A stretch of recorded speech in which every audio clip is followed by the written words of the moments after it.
سلام البنات، كي درتو؟ لاباس بخير؟ نتمنى تكونوا على خير وبخير. اليوم عاوتاني جيتكم بواحد الوصفه زوينه وسهله، كيكه عاوتاني ديال الشوكولات خفيفه، بيضه وحده. كنقول لكم المقادير ديالها: عندنا كاس ديال الحليب، كاس ديال سنيده، كاس ديال الزيت، دقيق حسب الخليط ديال الحلوى مغربل، بيضه، شويه د الملحه، خماره د الفاني، كاكاو، ديال خميره د الحلو. وها المول ديالنا هو هذا. دابا نبداو على بركه الله. حنا راه سخنا الفران.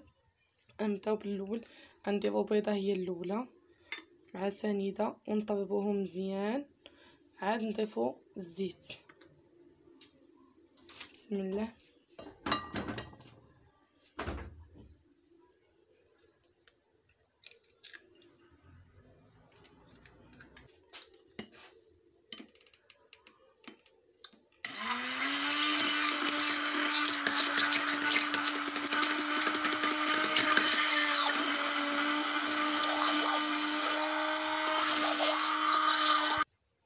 دابا نضيفو سنيده،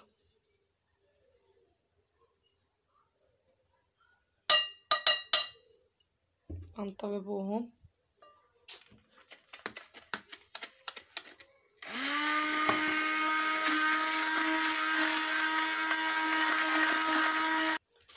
من بعد ما طربنا البيض وسنيده غنضيفو الزيت،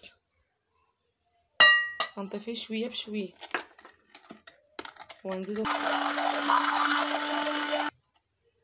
غنضيف الزيت اللي باقي.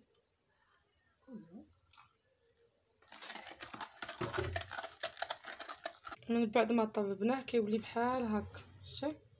غنزيدو دابا الحليب خويو كامل ماشي مشكل، ونعاودو نطربوه مزيان.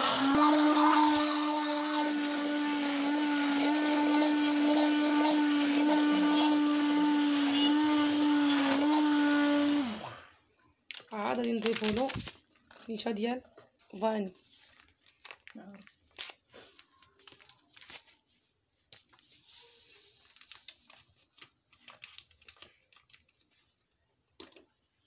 وغادي نطربوه مزيان.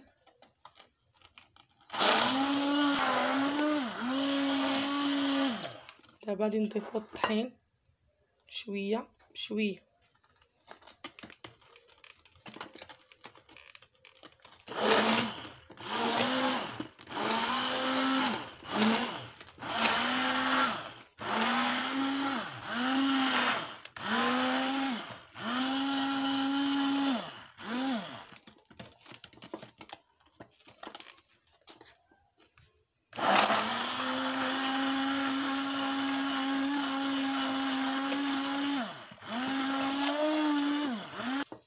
دابا غادي نضيفو شويه د الملحه، وباقي غادي نضيفو الطحين، وغادي نزيدو نطربوه مزيان حتى يتماسك العجين.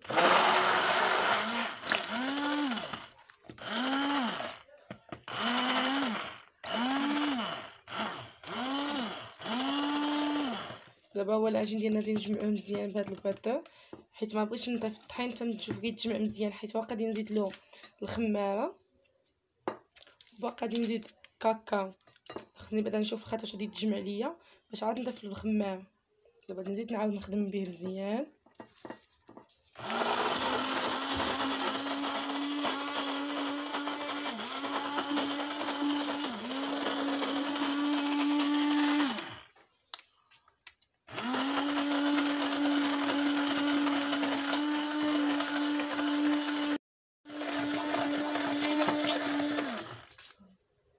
غادي نعاود نطربو.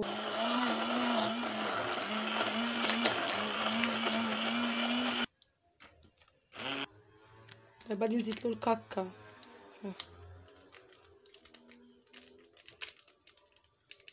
نقد ما نديرش الساشي كامل على حسب اللي كيبغيه قهوي بزاف، اللون ديالو داكن يزيد، اللي ما بغاش ما يزيدش، على حسب الشخص والرغبه ديالو. كنجمعو مزيان.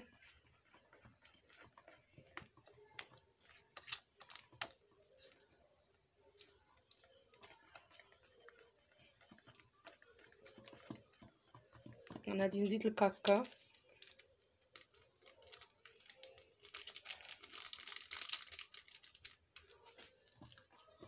ونزيد نجمعو مزيان. انا البنات ما درتوش كامل، باقي فيه شي شويه بركه. دابا من بعد ما تجمعات ليا العجين ديالي وتخلطات غنكبها في المول. دابا غادي نخويها في المول. ها هو المول ديالنا.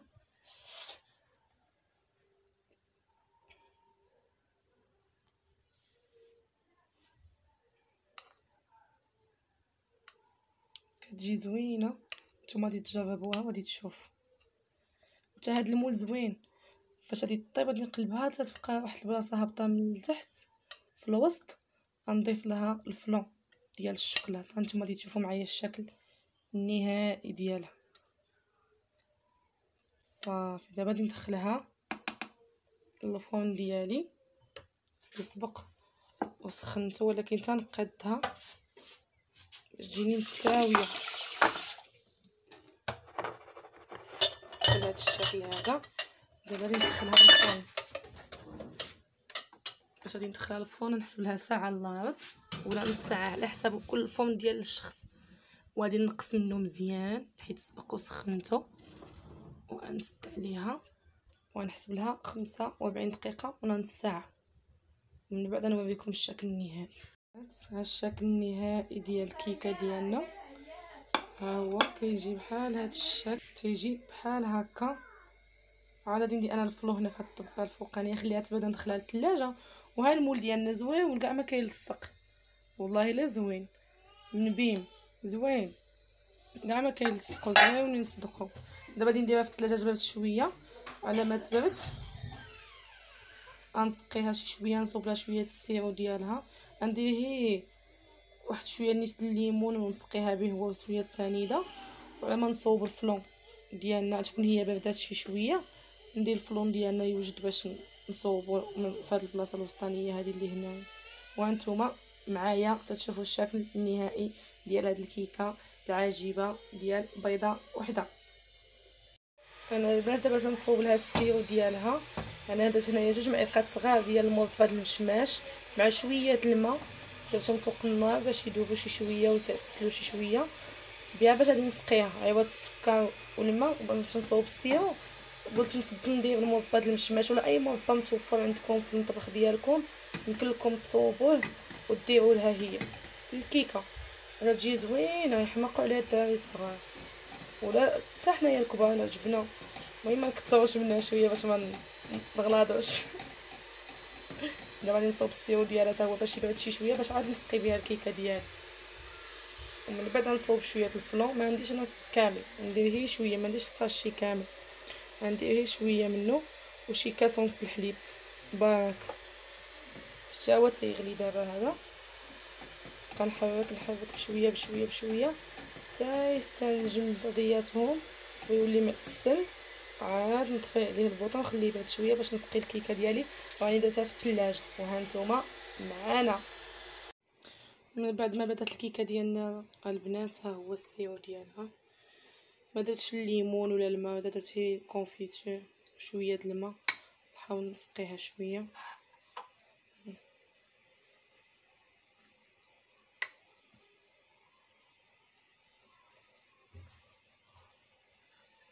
بردات.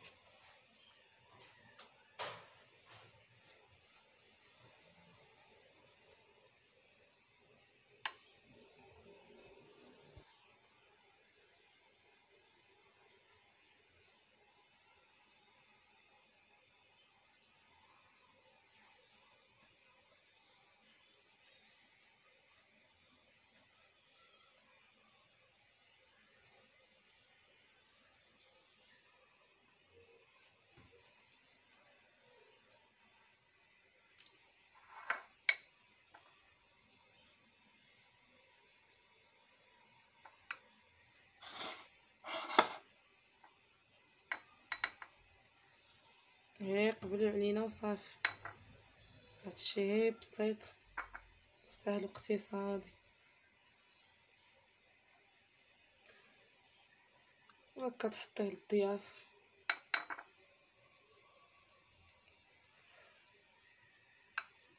من بعد ما سقيتها غنخليها ترتاح شي شويه عاوتاني. انا غادي نوجد الفلون ديالنا باش نضيفو عليها. بالنسبه للفلون غندير كاس ديال الحليب، بسم الله، مكاملش كاس اخر. عاد غادي نضيف الفلون، ها هو كما سبق قلت لكم ما نديروش كامل. انا هاد الساشي هذا غنقسمو على جوج بحال هكا لهنا، وغادي نخوي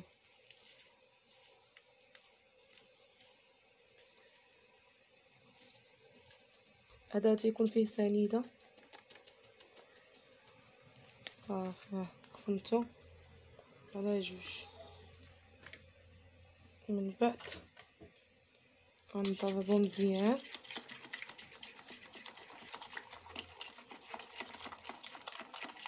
ونجعل عليه العافيه. بعد ما حطيته فوق العافيه بقى كنحرك ونقسم البوطه،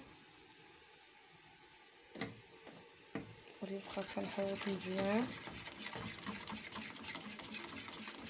حتى يتماسك ويشد راسو.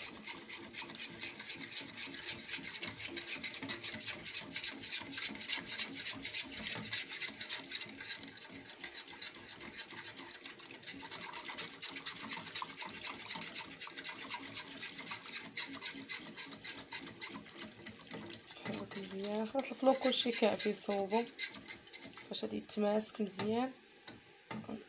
نصبو على الكيكه ديالي ونخليه يبرد.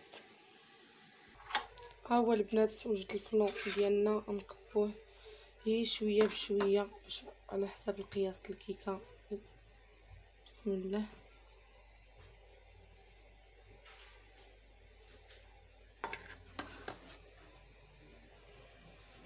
غير من الفوق.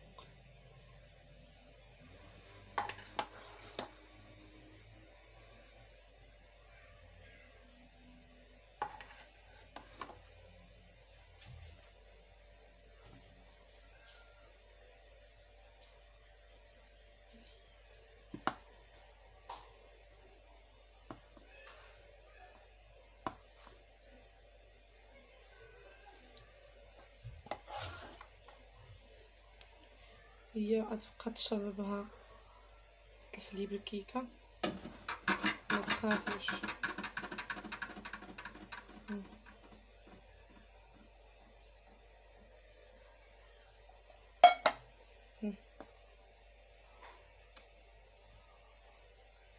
بحال هكا غنعاود ندخلها للفران تبرد وترتاح. شي اللون ديال الفلون بحال لون الكيكه. دابا نخشيها في الثلاجه ترتاح شي شويه، من بعد غادي نجبدها باش نوريكم الشكل النهائي ديالها وتبرد. مني بديت الفيديو جا نقول لكم نوريكم الشكل النهائي الشكل النهائي الشكل النهائي. يلا خليكم معايا. ها هو الشكل النهائي د الكيكه ديالنا بعد ما بردات. ها هو كشو كيجي رائع وزوين. كتجي لذيذه وسهله واقتصاديه، كنقدمها مع واحد الكويس داتاي مشحر وبنين ولذيذ. وشكرا على المتابعه ديالكم، ما تنساوش ديروا لنا لايك وابوني، ونتمنى تجربوا هذه الوصفه زوينه وسهله ولذيذه. وبسلامه عليكم، باي باي عليكم.